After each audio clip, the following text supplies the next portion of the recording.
गे बहिनी लाले लाले राखी गे बहिनी बनिहे तू ई मोटका के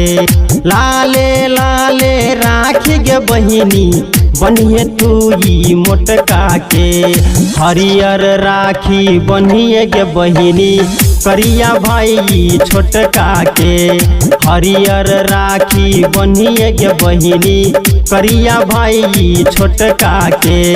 कारी कारी छोटका मिठैया कारी कारी छोटका मिठैया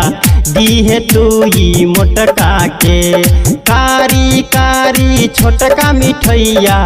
दीहे तू ई मोटका के उजरा रंग के दीहे मिठैया करिया भाई छोटका के उजरा रंग के दीहे मिठैया करिया भाई छोटका के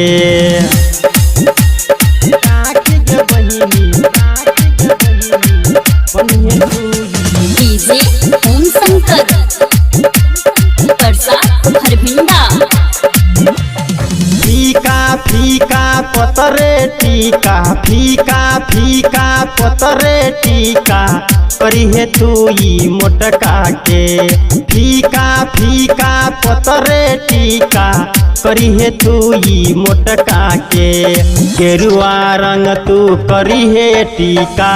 करिया भाई छोटका के गेरुआ रंग तू करिहे टीका करिया भाई छोटका के धुआं धुआं क के उतारना धुआं धुआं क के उतारना आरती मोटका के धुआं धुआं क के उतारना आरती मोटका के खुशबू वाला आरती उतारना करिया भाई छोटका के खुशबू वाला आरती उतारना करिया भाई छोटका के राखी गे बहिनी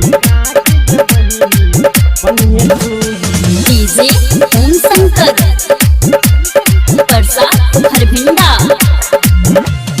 छीनी छीनी लीहे गे बहिनी छीनी छीनी लीहे गे बहिनी पनसहुआई मोटका के